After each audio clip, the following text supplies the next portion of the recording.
Hola, bienvenidos a la sección de videopodcast de PostC, la revista sobre crimen, ciencia y sociedad de la era post-COVID.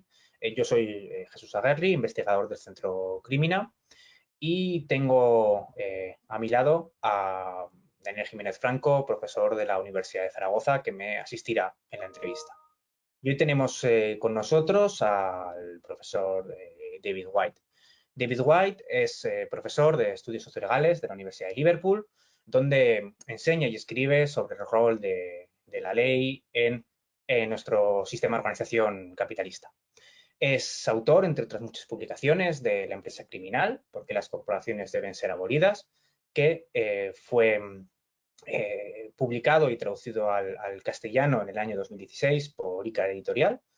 Es autor también de otros libros como Corporate Human Rights Violations, publicado por Routledge, y su libro más reciente es Ecocide, Kill the Corporations Before It Kills Us, publicado en septiembre de 2020 y que pronto contará con una edición traducida al castellano que saldrá durante la primera mitad de 2021. Hi Dave, hi Dani. Hola. Hola.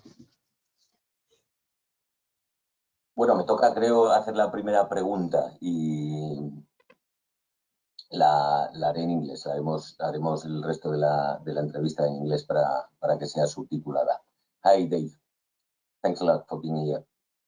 So the first question would be, since a clear common thread can be found between the corporate criminal and ecocide, and this thread is a clear sign of a long and rich work in the field of critical studies on crimes of the powerful or state corporate crime, that you know well that they are not the terms that have been developed as much in the Spanish literature on the issue than in the Anglo-Saxon literature. The question is, to what extent does ecocide collect all that baggage to interpret the current situation? How can we link this point? Okay, I mean, I think there's two ways to think about the question. I mean, just to split the question up into two bits, just to give it a chop straight away. So the first part is the kind of, there is a rich literature in criminology, and I think probably particularly in you know, this kind of state corporate crime discussion that you talked about is mainly in North America.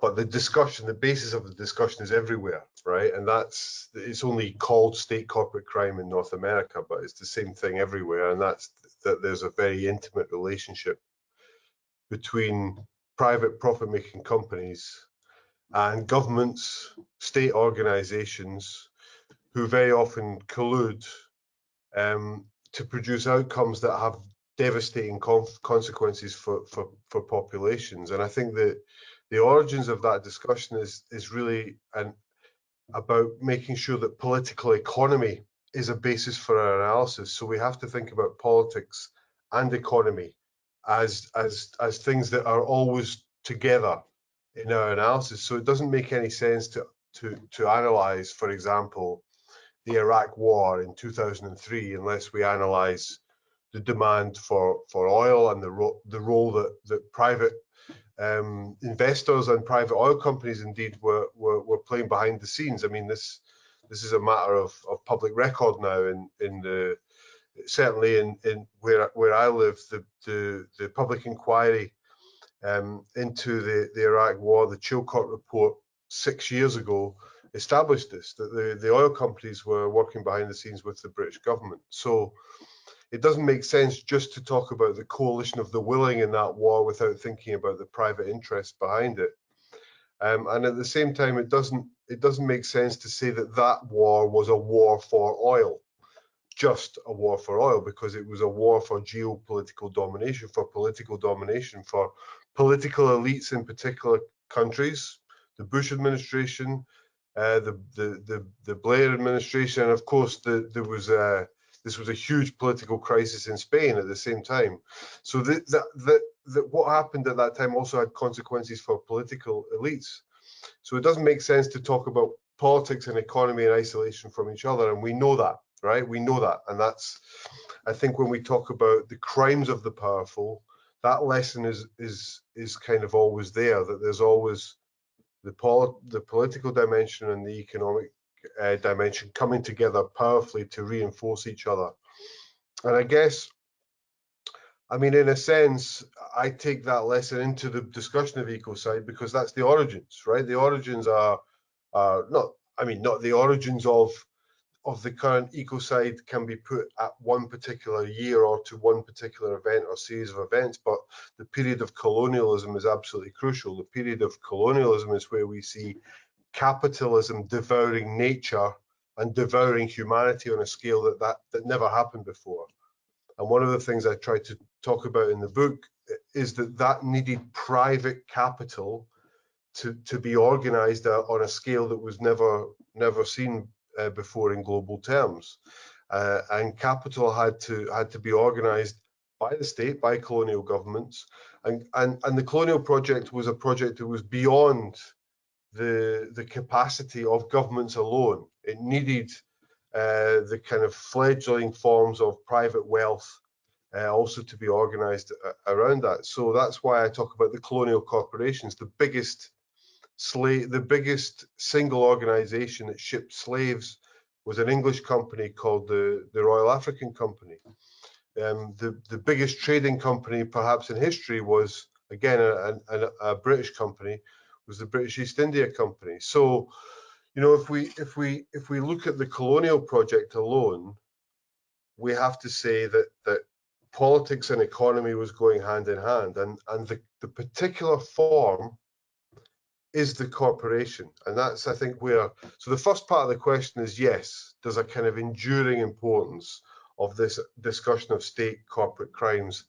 And of course, we have to stretch our historical understanding from the colonial period to the neo-colonial period, where the relationship, the economic relationship between the global north and the global south has corporations, private profit-making corporations still at the center.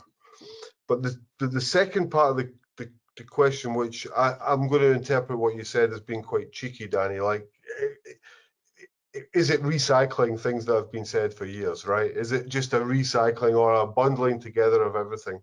And look, to some extent it is, but I think there is a critique of how we think about crimes, actually, and I think it's very easy, and it's very easy when we talk about economic crime, and I'm sure that this discussion will happen in this course at some point, that there's a distinction between harm and crime.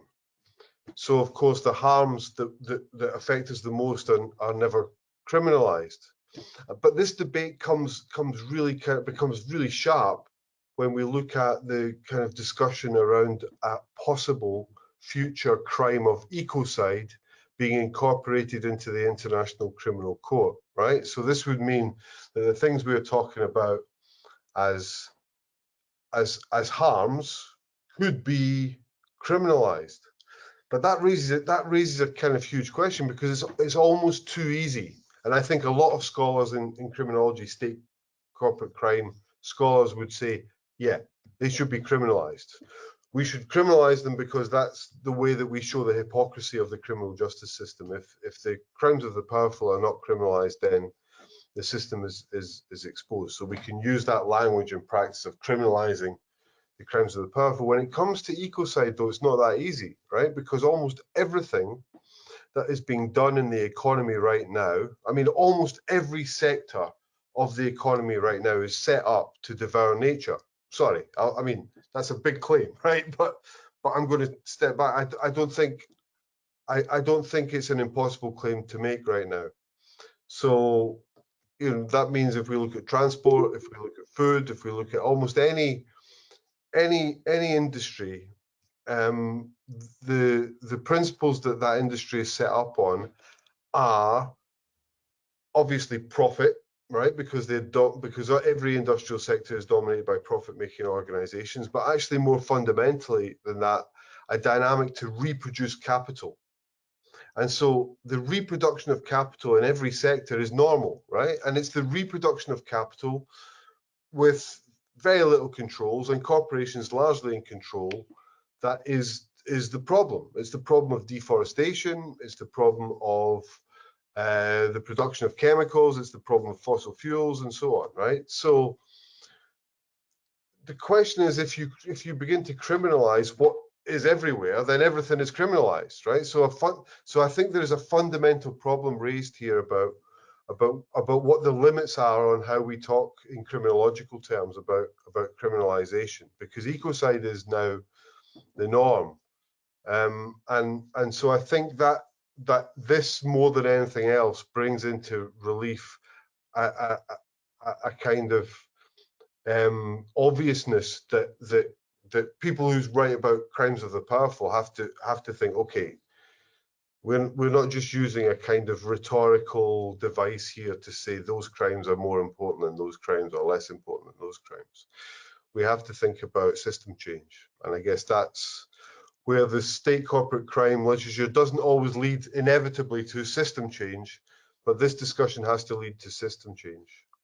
Well, this raises a very important or interesting point on criminalization or decriminalization. I mean, on the issue of crime as the center of all our discourses and ways to analyze global problems, and this concept you mentioned in your answer, which is a political problem, the political economy, and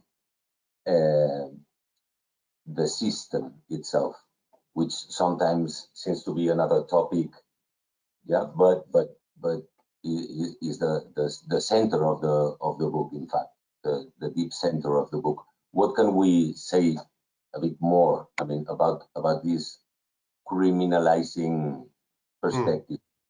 I mean, look, one of the problems is with what I've just said, of course, is that it can be held to be consistent with the kind of dominant approach to the regulation of corporations. And the dominant approach, I think, probably in much of the academic work and the work that I would describe as the regulation school, and people like Frank Pierce and Steve Toons would describe as the regulation school, always argue against criminalization of wrongdoing by corporations, because regulation is a different process. In order to be effective, that you have to appeal to the better nature of corporate managers. You therefore need to find solutions which are mutually agreeable, and so there's a very different basis for criminalization of the powerful, where there is a clear breach of the law. So we have to be careful. This is not an argument for an anti-criminalization argument, but we have to recognize a couple of things that build on the point that I was making, that this is much deeper, right?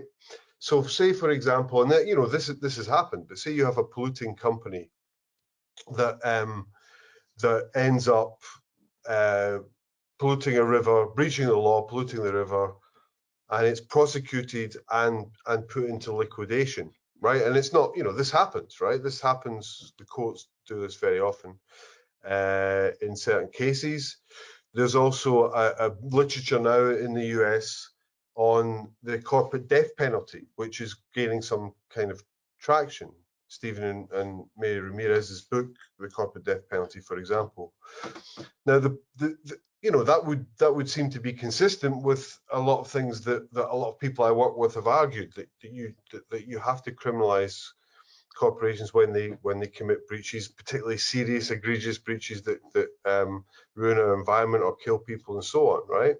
But there is one problem with that, because if you put a company into liquidation, then the people who suffer, okay, maybe some of the shareholders, you know, may lose some of their investment, right? Maybe the directors might lose some of their stock or their salaries and so on, right? But the biggest impact is going to be on the communities in which those companies are based, are employing people, are contributing to the local economy, right? So one of the deeper problems of criminalizing corporations is actually a very practical one, right? The people who suffer are the people who generally suffer the most from the crimes, right? And it's very common actually for companies to be fined for killing workers. I've documented several cases. It's very common when a company is fined after a worker has died or workers have died, that the response is the response to the company's economic loss is to cut costs, and therefore workers either lose wages or there's downsizing, and so workers are doubly victimized, right? So the question for me is, and I kind of like this corporate death penalty argument, because it tries to do something which is permanent and tries to overcome what is clearly a serious series of problems that we're dealing with, right? But of course, it doesn't overcome the problem of the systematic nature of this, and it very often doubly victimizes people, as I've just argued. Now, that's not to say we need to throw away all of the kind of rationales that exist within the criminal justice system, because there are some interesting rationales. So for example, it's very common in most jurisdictions, if you have systematic exploitation of people through criminal means, that funds are sequestered or funds are seized. So drug dealers very often are not entitled to keep the proceeds of drug dealing, right? Or people who are money laundering often have their assets seized because of that, right? Well, if we have systemic problems, and systemic problems, whether they be environmental damage, corruption, breaches of law which victimize workers, then I think we have to think of using the same rationale that those assets, which are after all assets which exploit, which use the fundamental dynamic of inequality to exploit people, and that's the fundamental dynamic that I've just explained is the dynamic which is leading to the ecocide. Then there is a kind of connection here. If we applied that rationale fairly, then we would seize the assets of those corporations that are committing systematic offences and put them back in the hands of communities, workers, or collectives, and so on, right? So that there is a point where I think we can use the rationale of the criminal justice system to think about how we change systematic relationships, right? But of course, that's not a solution either, right? Because ultimately, and there's a very good example going on right now, like it's very clear the oil industry, sorry, I'll finish my sentence, because systematically that's not going to solve the totality of the problem, because the totality of the problem is also, as I explained before, the routine nature of these things and the social practices which are normal and acceptable, and what we do anyway.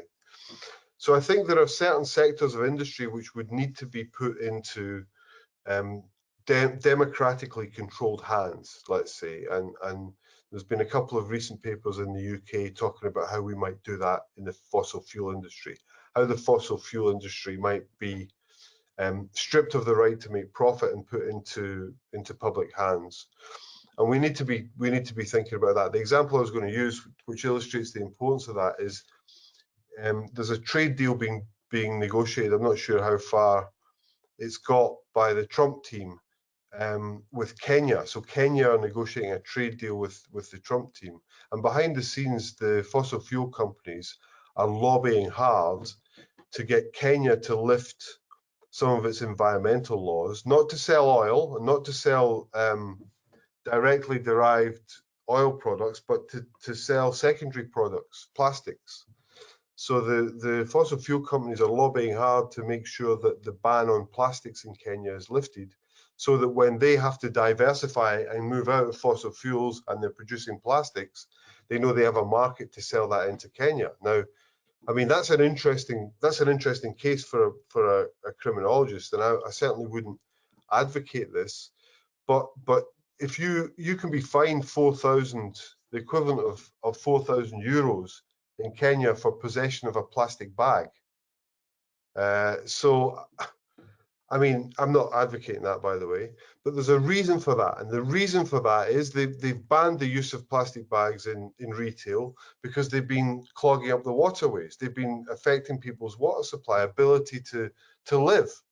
So Kenya has some of the most draconian anti-plastic laws in the world, and the oil companies are working now to lift that ban. And I think it's a very, very good example of how actually we need to get rid of the mentality, the mainstream mentality of the reproduction of capital. And actually the only way to do that is to take things out of private hands. So I end up at the same point in the second question that I did in the first question, but that doesn't mean we disregard the rationales and some of the kind of logics that we find within the practice of liberal law and criminology. There's something that came to my mind now, which is this typical saying of I can't remember if it was Mario Benedetti or who was that said, once we found the answers, they changed the questions, or in reverse. Sometimes we are debating the right answer, but the problem, the point is to change the main question. Something. Yeah. And it refers to this conversation we were having, and it also refers to let me jump on the current situation now.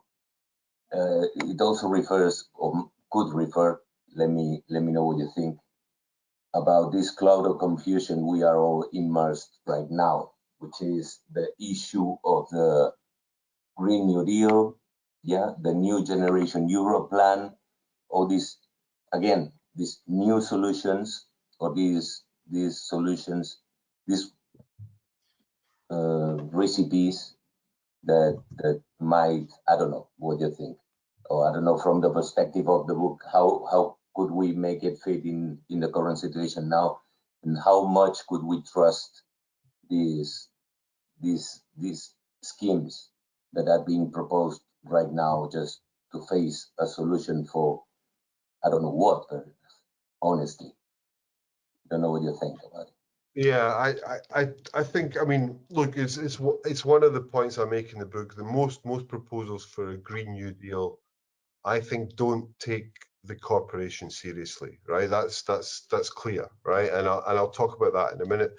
But before we get there, I mean, the book starts also with an analysis of the big treaty agreements, Kyoto, Paris, some of the other key documents which are setting out the agenda and establish the agenda for dealing with climate change at the international level. And at worst, in those kind of documents, corporations aren't mentioned at all. So private profit-making companies, not even the fossil fuel companies, are mentioned at all. And when they are mentioned, they're only mentioned in passing as potential contributors to the agenda. How do we get them to contribute to the agenda? So they're never problematized. And I just want to make this very, very clear. I mean, the point about every sector, every economic sector globally having the same kind of destructive drives embedded in the way that industry is organized is very, very clear. And it's not just about saying, you know, food contributes to 20% of carbon output, you know, travel contributes to 13%. That's not really the point, right? The point is that they are all contributing, and they are all contributing in ways that look still out of control. But the second point about that is at the center of those sectors, who's in control? Well, it's private corporations that are increasingly being concentrated into small numbers, you know. And actually, you know, if we look at COVID, the whole environment of COVID, we see precisely that. We see, you know, the only companies that are potentially capable of developing, the only organizations that are capable of developing vaccines are the big 3 or 4 or 5 pharmaceutical firms in the world. So, I mean, the power is concentrated there, and you know, obviously that's a slightly different issue. It's a kind of for the power of social good, if you like. But if we look at COVID from another angle, actually, you know, those kind of viruses like SARS-CoV-2, where do they come from? Well, they come at some point from the wild, right? And they come from a wilderness that has been developed. And actually, a number of biologists have been warning about the release of zoonotic pathogens from areas of high-speed development around the world, right? And that's one of the drivers. Now, if you look at deforestation and the development of the wilderness, it's dominated by 3 or 4 sectors. It's dominated by beef, by soy, palm oil, and wood production. They're the four main drivers. And if you look at each of these sectors, they're dominated by a small number of increasingly concentrated corporations. If you look at them, what happens to those zoonotic pathogens and what makes them dangerous and what gets them into the human environment? Now, we don't really know about this one.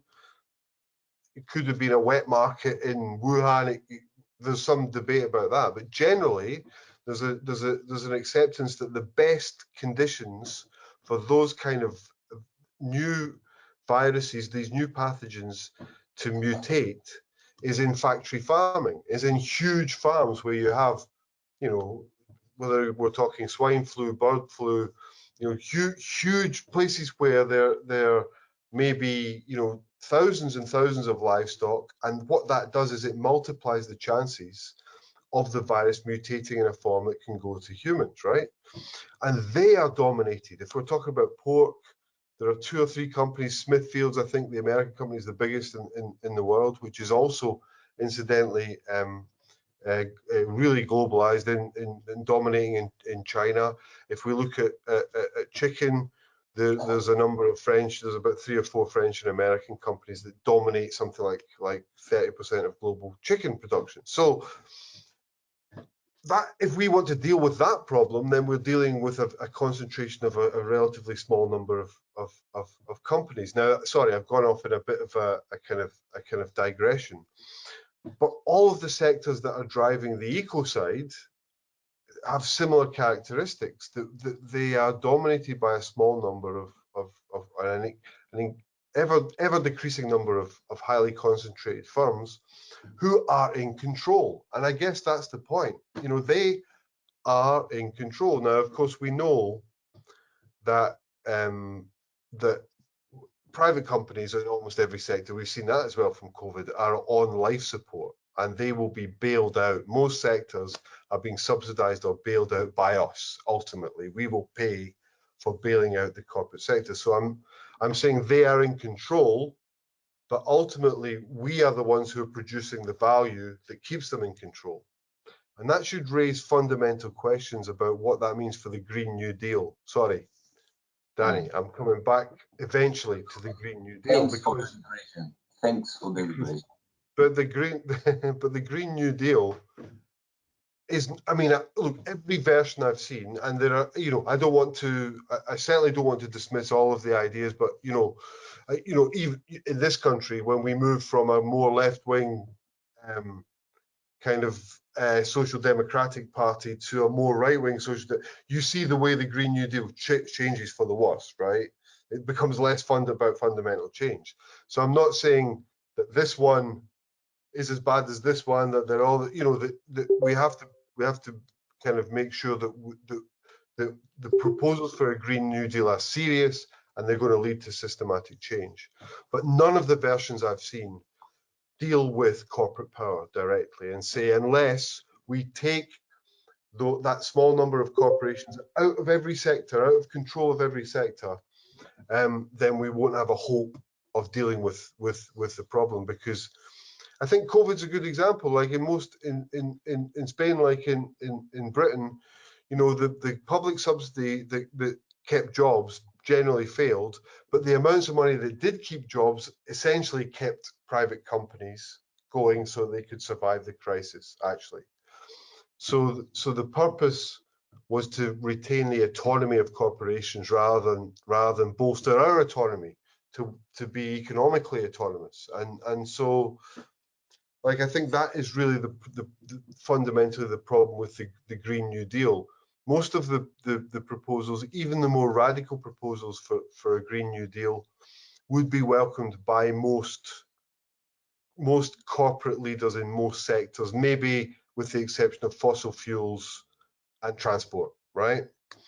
And that's a problem, because if they retain their control, and they retain the same dominant rationale, the same dominant logic in society, which is about reproducing capital and not sustainability. So the Green New Deal, in whatever form, must take the corporation seriously and must take the ownership of assets seriously. The idea that we have to bring land, food, water back into the commons, back into common ownership, or else we have got no chance of reversing this ecocide.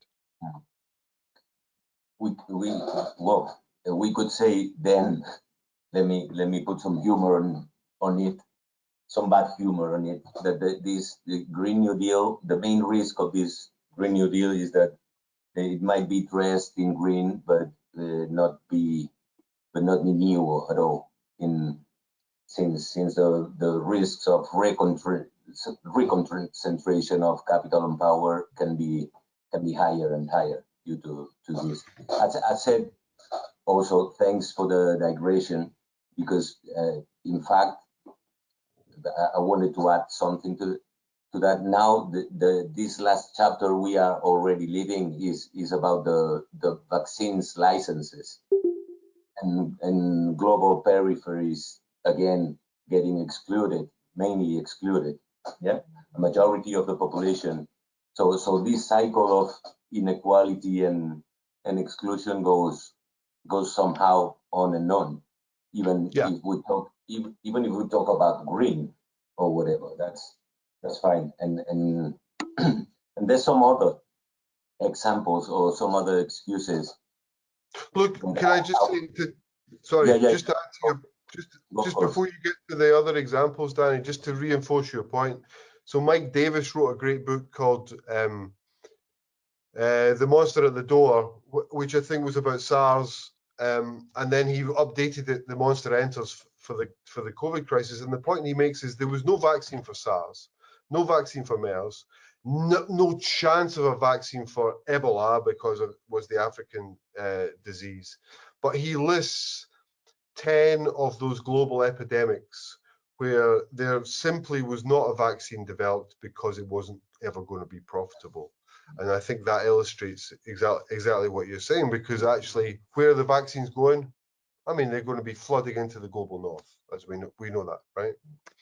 And so that's the global system. We can survive, but fuck the global south, you know? Yeah, definitely. And something else I wanted to add, just before we say thanks and we let you say the last words to end up the interview. One more element was that last Monday, I would say Blue Monday, water became the new commodity for investors to trade. Yeah. These futures tied to, I will say literally, Nasdaq Bell's California Water Index. Yeah, it's like everything at the same time in a short chapter. Yeah, an overdose of contradictions or of over exploitation of the situation. But at the same time, yesterday was the International Anti-Corruption Day, and today is the Human Rights Day. I don't know. This is kind of a crazy joke. All in a week.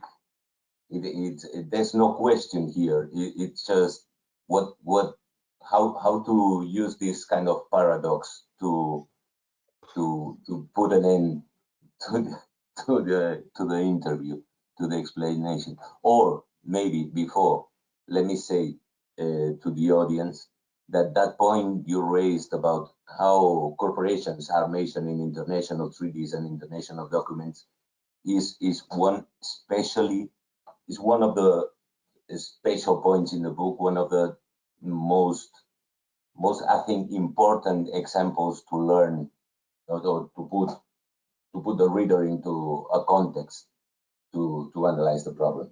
That was the last thing I wanted to say.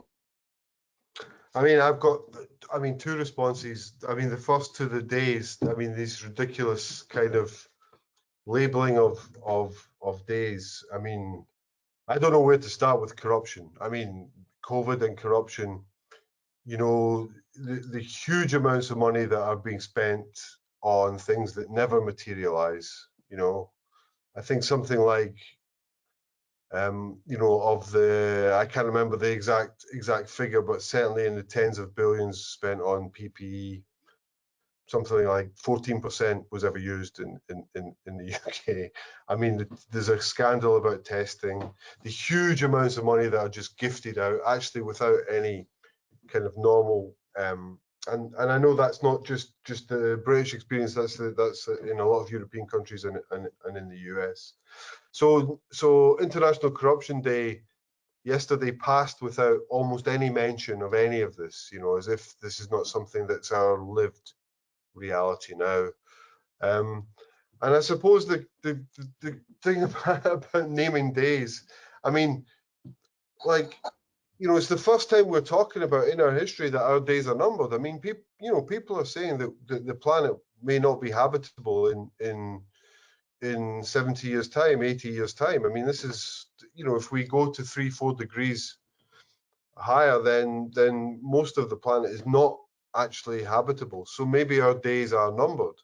So are we going to keep naming different days for different things until we get to the point that we don't have any days left? Sorry, that's a very kind of extreme way of putting it, but you know, this, yeah, I mean, it's beyond irony in a way. And then you have the day that you mentioned, which is the most significant one, which is the day that they open up new markets in water privatization. I mean, water becomes a significant tradable commodity.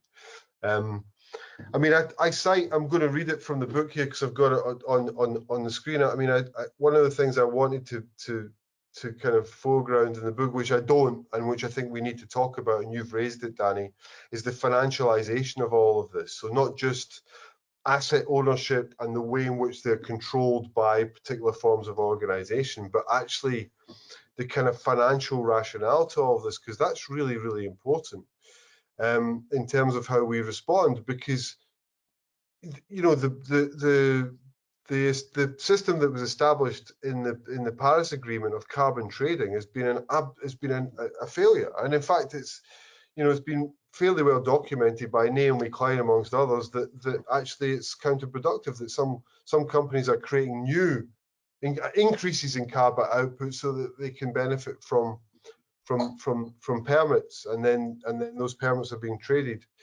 So, and of course we have secondary markets on those permits. That's the quote I was going to read that's in the book. And you pick up almost, I mean, at least every week you can find statements like this in the financial press, but I pulled one out from Bloomberg News in late 2018. And I'll read it out. The rights to pollute the atmosphere with carbon dioxide raced through 25 euros per tonne and are now trading at their highest level in a decade. Options data shows that the traders are making bigger and bigger bets on prices at or above 30 euros in 2019 already, right? So this kind of excitement about the price of carbon dioxide, carbon credits being traded in these secondary markets without any sense about where this is going. And of course, what it means is that market in carbon credits, which is supposed to act as a controlling mechanism, is being added into a secondary market which has less controls, right? So that people can profit from that market regardless of what's happening. They can bet on prices going up or prices going down. They can bet upon the system being successful or the system being unsuccessful, and that really is the point. The rationale of financialization probably started with the corporation because it enabled investors to invest without having anything other than a purely financial interest, right? And that's the problem we have. When you can invest in something as important as the future of the planet with only a financial interest, that tells us that we are a long, long way from dealing with this. And it tells us that when it comes to the big climate summit next year in Glasgow, we need to be challenging those rationales around carbon trading, around financialization being the solution, and especially around corporations being the solution, because they are most certainly the problem.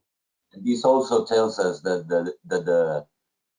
that killing the corporation would be maybe the first actual murder in human life, in human history, that would guarantee life.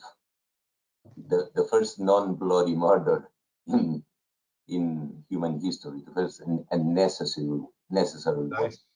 Nice. Well, I hope this is more than enough for the audience to get interested in what the book says and in this perspective and in this way to work on and against this problem.